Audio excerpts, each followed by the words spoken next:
제가 봉독합니다. 야곱이 길을 가는데 하나님의 사자들이 그를 만난지라. 야곱이 그들을 볼 때 이르기를 이는 하나님의 군대라 하고 그 땅 이름을 마하나임이라 하였더라. 야곱이 세일 땅 에돔 들에 있는 형 에서에게로 자기보다 앞서 사자들을 보내며 그들에게 명령하여 이르되 너희는 내 주 에서에게 이같이 말하라. 주의 종 야곱이 이같이 말하기를 내가 라반과 함께 거류하며 지금까지 머물러 있었사오며 내게 소와 나귀와 양떼와 노비가 있으므로 사람을 보내어 내 주께 알리고 내 주께 은혜 받기를 원하나이다 하라 하였더니 사자들이 야곱에게 돌아와 이르되 우리가 주인의 형 에서에게 이른즉 그가 400명을 거느리고 주인을 만나려고 오더이다.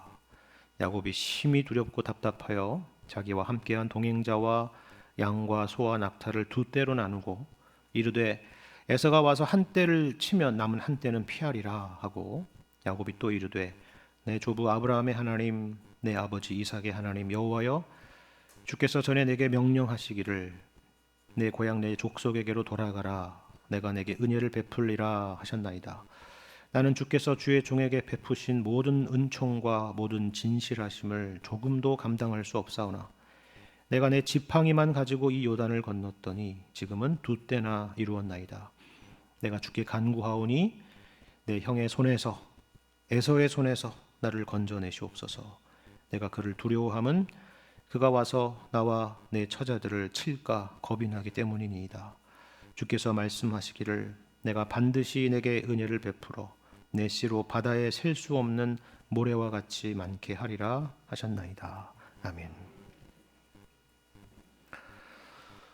오늘 본문 말씀은 지난 주일에 이어서 야곱이 이제 드디어 아버지의 집 그리고 고향의 땅으로 고향 땅으로 돌아가는 그 여정 가운데 있었던 또 사건 중에 하나입니다. 일단 큰 산 하나는 넘었죠.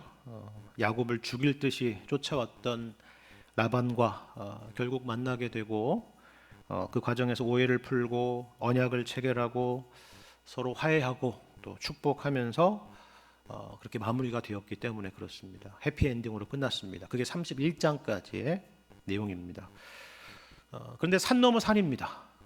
큰 산 하나를 넘었는데 눈앞에는 또 다른 큰 산 하나가 떡하니 버티고 서 있는 거죠. 바로 야곱의 형 에서를 만나야 되는 상황입니다. 그래도 뭐 1, 2년도 아니고 20년이라는 세월이 지나지 않았습니까? 세월이 약이라고 하는 말이 있는 것처럼 에서도 이제 나이가 들었으니까 잊을만도 하겠다. 야곱을 향해서 품었던 그 분노의 감정도 좀 풀리지 않았을까 그렇게 생각할 수 있을 겁니다. 근데 야곱의 마음이 그렇게 편치가 않습니다. 오히려 그 반대죠.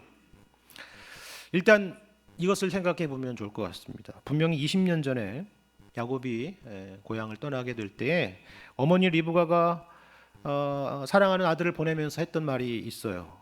창세기 27장 45절을 보면요, 리브가가 야곱에게 이런 말을 합니다. 내 형의 분노가 풀려서 너 야곱이 형에게 했던 것을 형이 잊어버리게 된다면 내가 곧 사람을 보내서 너를 거기서 불러올 거야. 그랬던 거죠. 근데 사람이 왔습니까? 안 왔죠. 몇 달이 가고 몇 년이 지나도 오지 않았습니다. 아마도 야곱은 마음 한켠에 이것을 생각하고 있었을 것입니다. 잘은 몰라도 형의 마음이 여전히 변하지 않았을 수도 있겠구나 그렇게 생각을 했겠죠. 그렇다면 그럼에도 불구하고 고향으로 가야 되는 이유는 뭡니까? 고향에 대한 향수 때문인가요? 아니면 부모님이 그리웠기 때문입니까? 물론 그런 마음이 없지는 않았겠죠. 당연히 그렇겠죠. 하지만 성경은 그런 이유 때문에 지금 야곱이 고향 땅으로 돌아가고 있다라고 말하고 있지 않습니다. 그렇다면 야곱이 고향으로 돌아가는 이유가 무엇입니까? 그 이유는 하나님께서 야곱에게 그렇게 하라고 말씀하셨기 때문입니다. 이게 중요합니다. 이게 중요한 부분이에요. 제가 계속 강조하면서 말씀드린 거 아시겠죠? 부르심이라고 하는 것, 거기서 가장 중요한 것은 무슨 지리적인 이동이나 무슨 물리적인 것이 아니다라는 것입니다. 거기서 가장 중요한 것은 누가 지금 부르시고 계시는 것이냐라는 것이다 라고 말씀을 드렸죠. 여러분, 베델 사건을 생각해 보세요. 그때는 오히려 고향 땅을 떠나서 외삼촌 라반의 집으로 가는 상황이지 않아요, 그죠? 근데 그때 하나님께서 나타나셔서 야곱에게 그 걸음을 돌이키시지 않았습니다. 너 지금 어디를 가느냐? 다시 고향으로 돌아가라. 그러지 않으셨다고요. 도리어 뭐라고 하십니까? 내가 너와 함께 있어 내가 어디로 가든지 너를 지키며 너를 이끌어 이 땅으로 돌아오게 할 것이다. 내가 내게 허락한 것을 다 이루기까지 나는 너를 떠나지 않을 것이다. 그렇게 말씀하셨죠. 그 이후에 야곱은 라반의 집을 향하여 떠났습니다. 마찬가지라는 거죠. 가는 길이든 오는 길이든 그게 중요한 것이 아니라 중요한 것은 그것이 하나님의 명령이며 하나님의 함께 하신다는 약속이 있다라는 것 때문에 그렇습니다. 혹시나 여러분의 인생 가운데 하나님께서 여러분에게 말씀으로 도전하시고 혹은 흔드시는 것이 있으십니까? 그렇게 살면 안 된다. 이렇게 살아야지. 회개하고 돌이켜라. 말씀이 여러분을 그렇게 흔들고 있습니까? 그것이 바로 부르심이라는 것입니다. 그리고 그것이 바로 하나님의 인도하심이죠. 무슨 서울로 가고 부산으로 가고 해외로 가고 어떤 일을 하고 안 하고 그런 것이 중요한 것이 아니다라는 겁니다.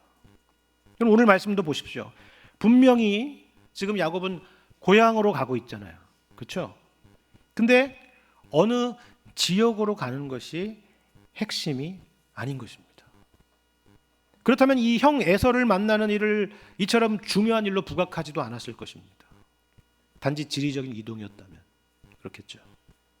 형 에서를 만나야 되는 거, 이것이 바로 하나님의 부르심과 인도하심 가운데 놓여 있는 하나의 중요한 사건이다 라는 것을 우리에게 가르쳐 주는 것입니다. 자, 그렇다면 에서를 만나야 된다는 것은 어떤 의미일까요? 에서가 누구입니까?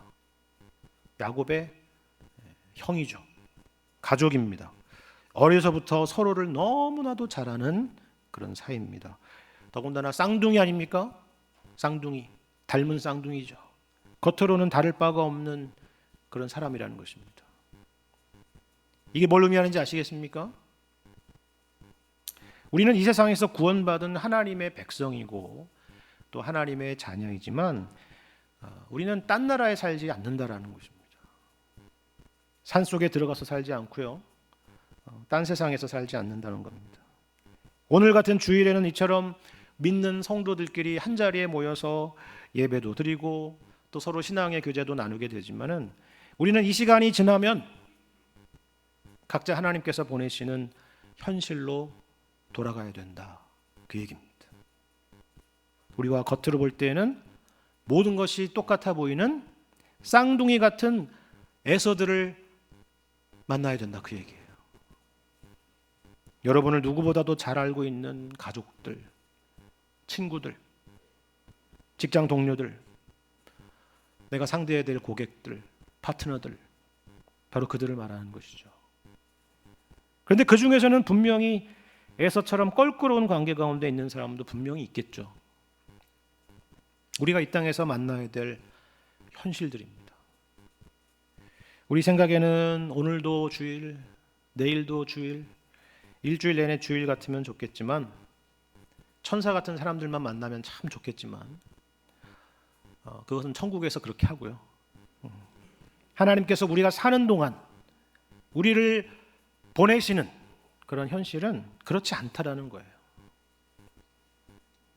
그런데 우리가 그런 세상 가운데에서 크리스찬으로서 하나님의 자녀로서 신자로서 그런 신자 노릇을 잘 하고 사느냐 하면은 솔직히 우리는 그러지 못합니다. 그렇죠. 네가 그러고도 교회 다니는 사람이냐? 어떻게 믿는다는 사람이 이럴 수가 있어? 그런 말을 입으로 하든 속으로 하든 우리는 그걸 늘 생각하고 의식하게 되는 거죠. 비아냥일 수도 있고 또 어떤 의미에서는 부끄럽지만 사실일 수도 있는 그런 현실 가운데로 하나님은 우리를 보내시는 것입니다. 야곱이 그랬잖아요. 지금 그러고 있잖아요. 그것이 또한 우리라는 것입니다. 근데 여러분 이걸 아셔야 됩니다. 이것은 그저 신앙과는 무관한 세상 속의 삶이 아니라는 거예요. 이거는 본문의 말씀처럼 하나님의 거룩하신 부르심이자 보내심이다라는 것입니다. 근데 그 가운데서 우리가 분명히 알아야 될 게 하나 있습니다. 그것은 하나님께서 그렇다고 우리를 세상으로 그냥 아무렇게나 보내시지 않는다는 거예요. 그래 잘 갔다 와 그러시지 않는다는 것입니다. 여러분 1, 2절 말씀을 보시겠습니까? 하나님께서는 우리를 홀로 보내시지 않습니다. 야곱이 길을 가는데 하나님의 사자들이 그를 만난지라. 야곱이 그들을 볼 때에 이르기를 이는 하나님의 군대라 하고 그 땅 이름을 마하나임이라 하였더라. 그렇죠? 야곱이 길을 가는 가운데 놀라운 광경을 목격해요. 베델에서 그 경험했던 것과 비슷한 경험을 하는 것입니다. 하나님의 사자들, 다시 말해서 천사들을 보는 것입니다. 한두 명의 천사도 아니에요. 천사들이죠. 그렇죠? 그런데 2절의 말씀이 참 흥미롭습니다. 야곱이 이 천사의 무리를 가리켜서 하나님의 군대라고 했다는 거예요.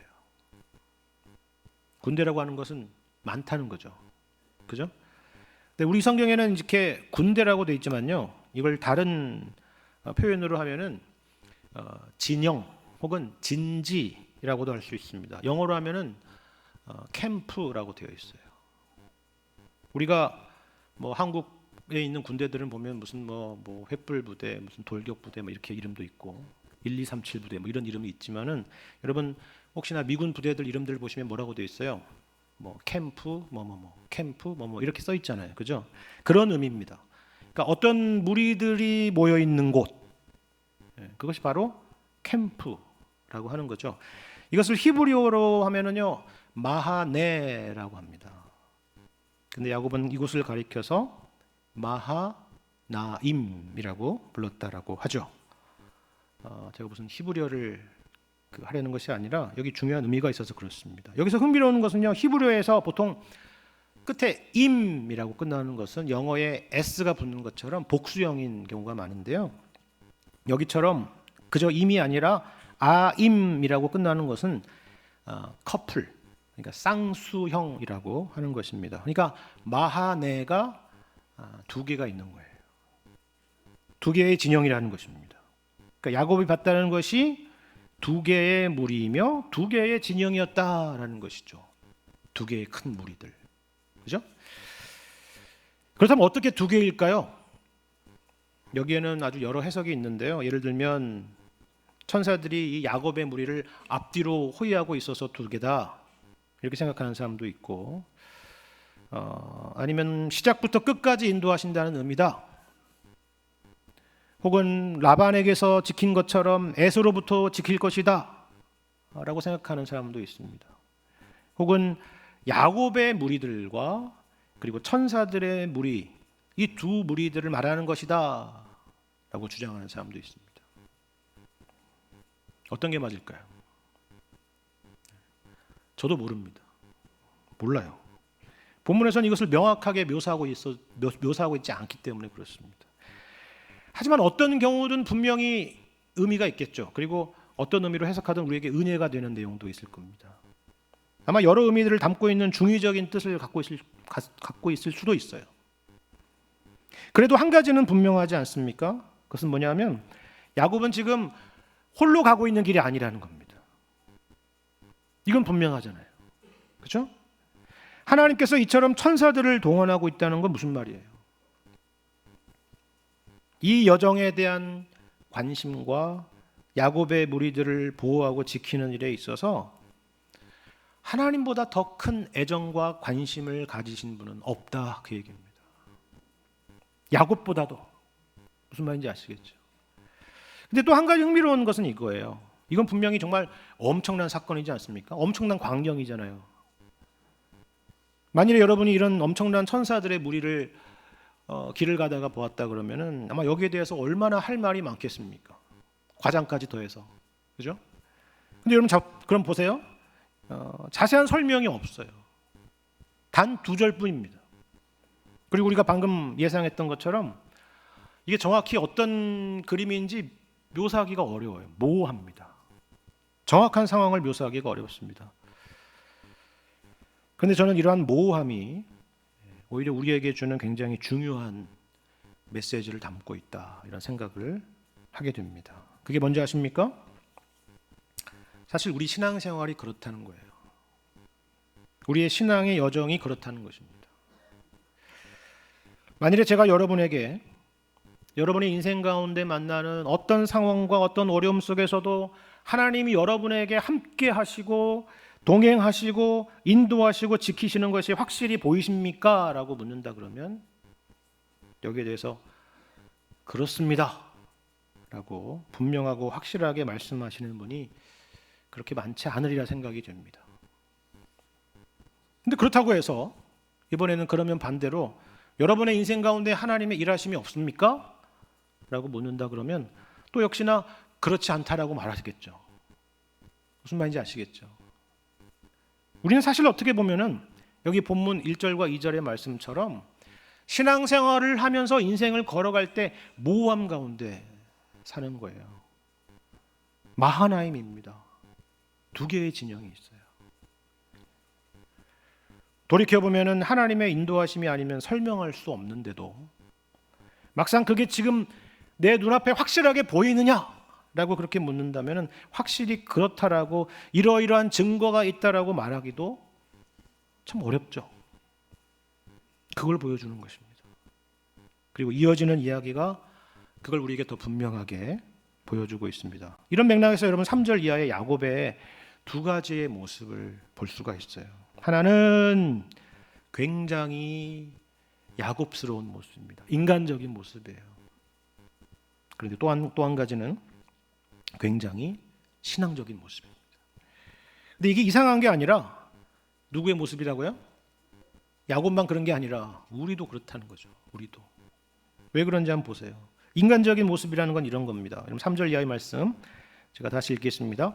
야곱이 세일 땅 에돔 들에 있는 형 에서에게로 자기보다 앞서 사자들을 보내며 그들에게 명령하여 이르되 너희는 내 주 에서에게 이같이 말하라. 주의 종 야곱이 이같이 말하기를 내가 라반과 함께 거류하며 지금까지 머물러 있었사오며 내게 소와 나귀와 양떼와 노비가 있으므로 사람을 보내어 내 주께 알리고 내 주께 은혜 받기를 원하나이다 하라 했다는 겁니다.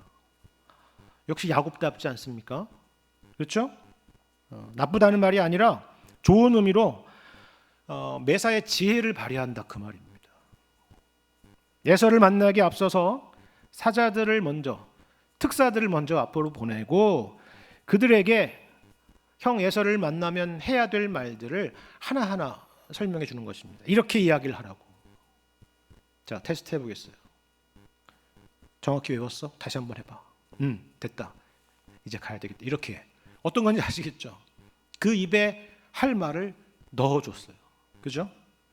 근데 이들이 돌아오면서 보고를 하는데요.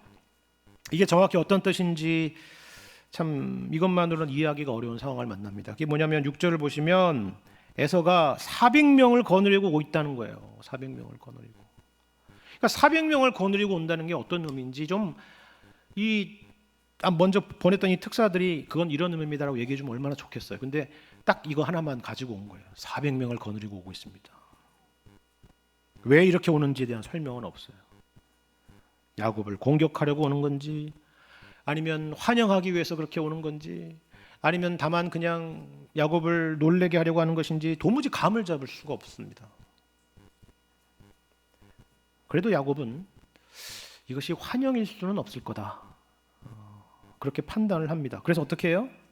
7절 보시면 야곱이 심히 두렵고 답답하여 자기와 함께한 동행자와 양과 소와 낙타를 두 떼로 나누고 이르되 에서가 와서 한 떼를 치면 남은 한 떼는 피하리라. 그래도 절반은 살려보자는 거 아니에요. 그죠? 전멸은 막자 이겁니다. 지혜로운 판단입니다. 근데 이것만이 아닙니다. 이런 오늘 본문 그 다음의 내용을 보면요. 더 구체적인 계획을 세우고 그것을 실행에 옮기는 것을 볼 수가 있어요. 먼저 형을 위해서 엄청난 선물을 준비하는데 220마리의 염소와 22마리의 양과 30마리의 낙타와 50마리의 소와 30마리의 나귀를 준비합니다. 매우 구체적인 숫자들을 다 기록하고 있습니다. 학자들은 이 정도의 규모면요, 자기 땅을 정복한 정복자 왕에게 공물을 바치는 수준을 넘어서는 그런 숫자다, 그렇게 추정을 하기도 합니다.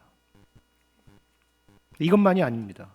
이 가축대들을 나누어서 순차적으로 에서를 만나게 하고, 또 역시나 에서에게 해야 될 말들을 그 입에 하나씩 넣어주는 것입니다. 만나면 이런 말을 해야 돼 라는 거죠. 그래서 이를 통해서 에서의 감정을 누그러뜨린 후에 마지막으로 에서를 만날 계획을 세운 겁니다. 기획력이 대단하죠. 그렇죠? 대단한 전략가고, 이런 사람이 외교부 장관 이런 거 하면 잘 알 겁니다. 얼마나 철저해요? 그리고 이것은 또한 우리가 이 땅에서 살아가는 방식이죠. 하나님께서 각자에게 주신 이성과 지혜를 발휘해서 살아가는 것입니다. 그렇다면 우리가 세상 가운데 살아가는 방식이 이런 방식뿐이냐라고 하면 그렇지 않습니다. 세상 사람들은 그것이 전부겠지만 우리는 그렇지 않습니다. 지혜로 모든 문제를 해결할 수만 있으면 얼마나 좋겠어요. 물론 지혜조차도 하나님께서 주시지 않으면 우리는 그 지혜를 발휘할 수도 없겠지만, 우리는 우리의 머리로서는 도무지 해결할 수 없는 그런 한계를 만날 때가 있죠. 그래서 야곱은 뭘 합니까? 9절 이하의 말씀을 보면 야곱이 이렇게 기도를 하고 있습니다. 야곱이 또 이르되 내 조부 아브라함의 하나님, 내 아버지 이삭의 하나님 여호와여, 주께서 전에 내게 명하시기를 내 고향 내 족속에게로 돌아가라, 내가 내게 은혜를 베풀리라 하셨나이다.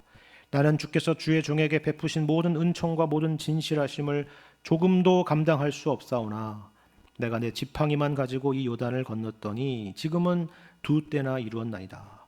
내가 주께 간구하오니 내 형의 손에서 에서의 손에서 나를 건져내시옵소서. 내가 그를 두려워함은 그가 와서 나와 내 처자들을 칠까 겁이 나기 때문이니이다. 주께서 말씀하시기를 내가 반드시 내게 은혜를 베풀어 내 씨로 바다에 셀 수 없는 모래와 같이 많게 하리라 하셨나이다. 여러분, 이 기도의 기록은요, 우리가 봐도 좀 특이하지만 야곱의 기도인데요, 성경에 그 창세기에 처음으로 기록된 이 야곱의 기도이고요, 창세기에 등장하는 가장 긴 기도문입니다.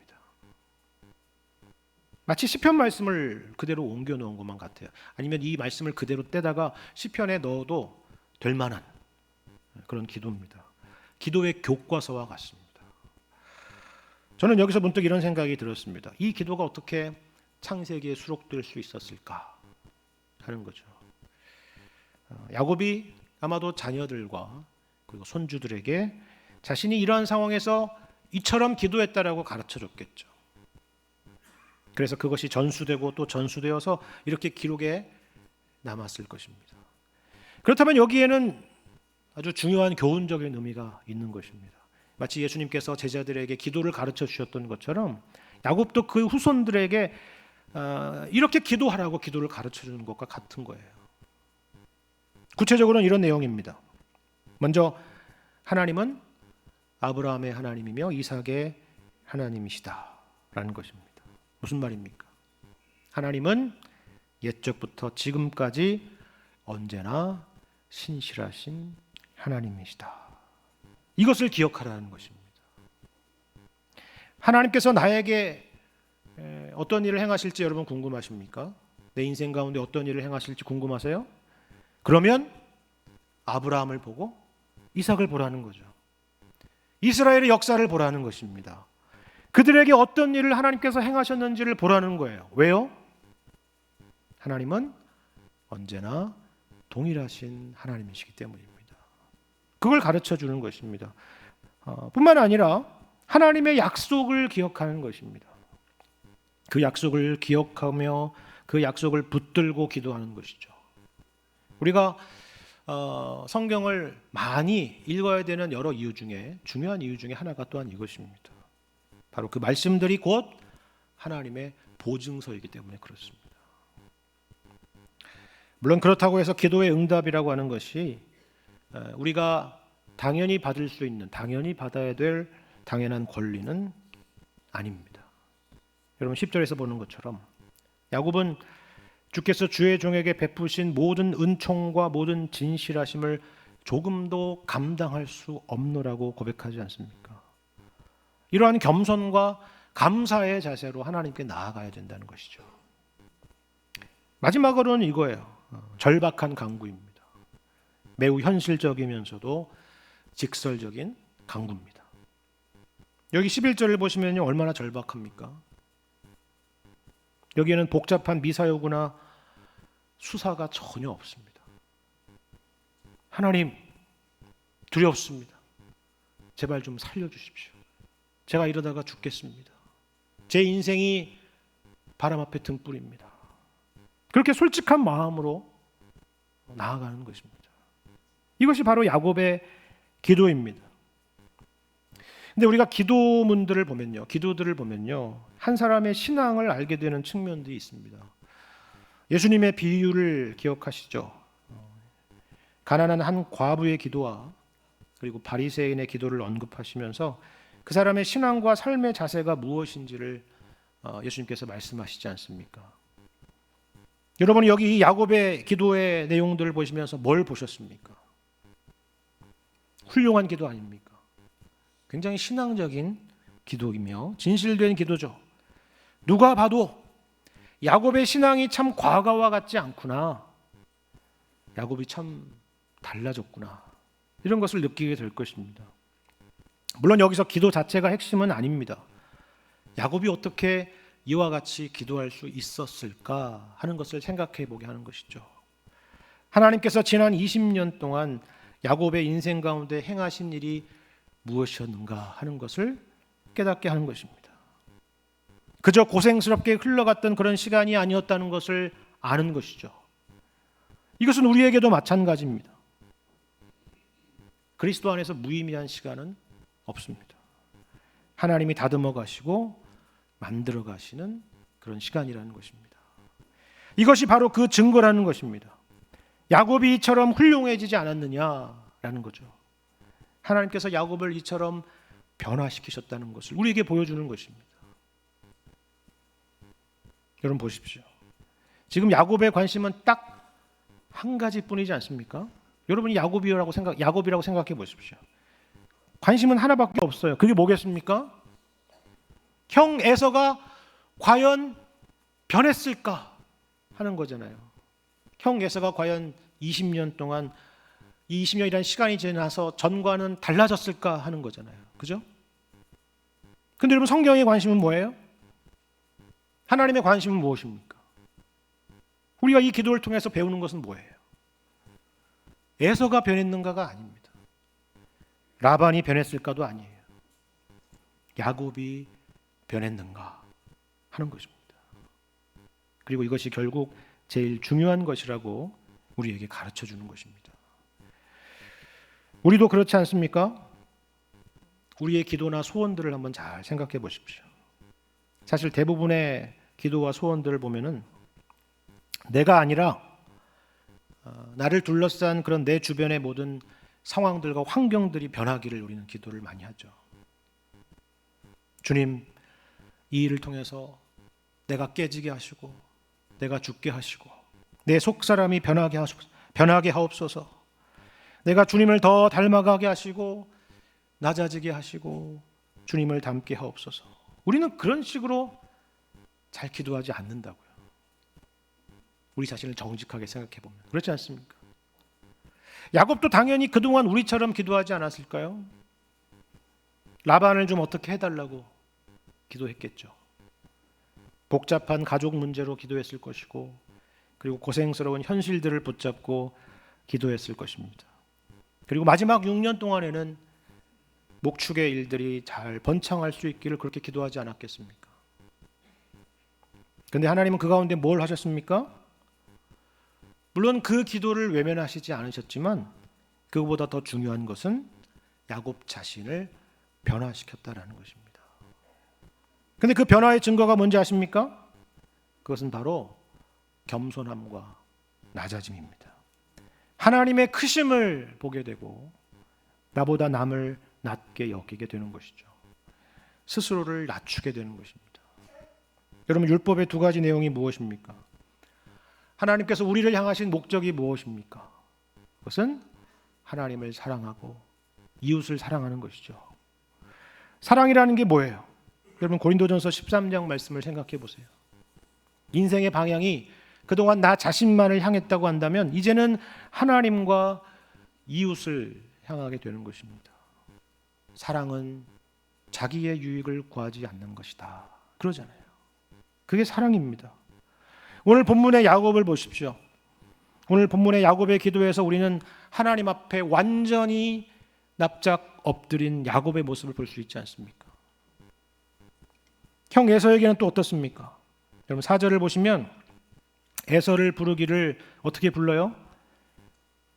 나의 주, 나의 주인이라고 부르고 또 스스로는 주의 종이라고 그렇게 부르고 있죠. 물론 속마음은 그렇지도 않은데 살기 위해서 형에게 아부하는 것이다, 그렇게 생각할 수도 있겠죠. 그런데 꼭 그렇게만 또 볼 수도 없을 것 같습니다. 왜냐하면 우리가 야곱이 누군지를 잘 알고 있기 때문이죠. 얼마나 욕심이 많은 사람입니까? 얼마나 자아가 강한 사람이에요. 그런데 그런 야곱이 지금 스스로를 형의 종이라고, 형의 노예라고 그렇게 낮춰 부르고 있는 것입니다. 뿐만 아니라 또 한 가지 우리가 알 수 있는 분명한 사실은, 다른 건 몰라도 우리가 알다시피 돈은 거짓말하지 않습니다. 재물이 있는 곳에 내 마음이 있느니라 주님 말씀하시잖아요. 앞서서 말씀드린 것처럼 야곱은 엄청난 예물을 지금 형에게 바치고 있습니다. 이건 아무리 그래도 과한 것이라고 말씀을 드렸죠. 근데 야곱이 누구입니까? 그 누구보다도 자기 소유에 관심이 많았던 사람 아닙니까? 양 한 마리, 염소 한 마리에 집착하던 사람 아니에요? 그저 부모님 재산을 물려받아서 벼락부자가 된 사람이 아니잖아요. 그 한 마리 한 마리마다 얼마나 많은 사연들이 있었겠어요. 얼마나 귀한 것입니까? 근데 그것을 형을 위해서 기꺼이 내어놓는 것입니다. 어떻게 이 일이 가능할 수 있겠습니까? 그 이유는 앞서 보았던 외삼촌 라반과는 달리 야곱에게 있어서 재물이 신이 아니었기 때문입니다. 하나님께서 그의 마음 가운데 주인이 되셨기에 마치 삭개오와 같이 그것들을 아낌없이 내어놓을 수 있었던 것이죠. 물론 그렇다고 해서 본문의 야곱이 완벽한 신앙의 사람이 되었다는 말은 아닙니다. 어떻게 여기에 인간적인 마음이 하나도 담겨있지 않다라고 말할 수가 있겠어요? 그렇죠. 이렇게 보면 이렇게 보이고 저렇게 보면 저렇게 보이는, 그것이 바로 본문의 야곱의 모습입니다. 근데 이게 야곱의 모습만일까요? 우리의 모습은 아닙니까? 우리가 세상 가운데 살아가는 방식들 아니에요? 우리가 오늘 야곱의 모습을 볼 때 이렇게 보면 신앙적인 것을 보인 것처럼 하고 신앙적인 것처럼 보이기도 하고, 또 저렇게 보면 지극히 인간적인 것처럼 보이는 모습이기도 한, 이 두 가지의 모습을 읽을 수 있는 것처럼 우리도 그렇게 살아가고 있단 말입니다. 하지만 하나님은 우리의 중심을 아시죠. 기도든 아니면 지혜를 짜내는 행동이든 그것이 믿음으로 행한 것인지 아니면 믿음에 반하는 인간적인 방법일 뿐인지는 하나님이 아시고, 그리고 무엇보다도 우리 자신도 잘 알고 있습니다. 그래서일까요? 오늘 본문의 이 야곱의 행동에 대해서 해석하는 내용도 사실 두 가지로 갈립니다. 한편으로는 이것은 신앙적인 행동이야 이렇게 보는 사람이 있고, 또 다른 하나는 이것은 지극히 인간적인 행동이다 그렇게 보는 것이죠. 물론 기도만 하는 것이 신앙적인 것이고 야곱처럼 지혜를 짜내서 행동하는 것은 비신앙적이라 단정해서는 안 됩니다. 기도 가운데도 인간적이고 세속적인 생각이 담겨 있을 수 있고, 또 지혜를 짜내어 행동하는 것 안에도 신앙적인 내용이 담길 수 있기 때문에 그렇습니다. 16세기 종교개혁가 존 칼빈은 그래서 이 본문을 이렇게 해석을 하는데요. 우리의 그런 이원론적인 생각을 바로잡는 그런 설명이라서 제가 한번 인용해서 읽어드리겠습니다. 이렇게 설명합니다. 오늘 본문에 대한 설명이에요. 우리는 평화롭고 조용한 마음을 갖기 위해 우리의 걱정을 기도로서 하나님께 맡깁니다. 그러나 이게 중요해요. 그러나 우리는 이런 데서 오는 안전감 때문에 나태해져서는 안 됩니다. 여호와께서는 우리에게 베푸신 모든 도움을 활용하기를 바라시기 때문입니다. 그러나 경건한 자들의 부지런함은 세상 사람들의 안절부절 못하는 모습과는 다릅니다. 경건한 자들은 수고의 성과를 오직 하나님의 자비로부터만 기대하기 때문입니다. 그들은 자기 의무를 이행하고 나서도 여전히 하나님의 은혜를 의지합니다. 그렇죠. 하나님께서 우리를 에서와 같은 그런 현실로 보내실 때에 어떤 태도를 가져야 되는지를 여러분 잘 보여주고 있죠. 뱀처럼 지혜롭고 비둘기처럼 순결해야 되는 것입니다. 하나님은 우리를 세상으로, 현실로, 그리고 때로는 우리가 피하고 싶은 사람들에게로 보내실 때가 있습니다. 하지만 진정한 승리의 비결, 그리고 화평의 비결은 역설적으로 우리가 하나님과 사람 앞에 낮아지는 것과 그리고 겸손한 자세에 있다는 사실을 기억하시기를 바랍니다.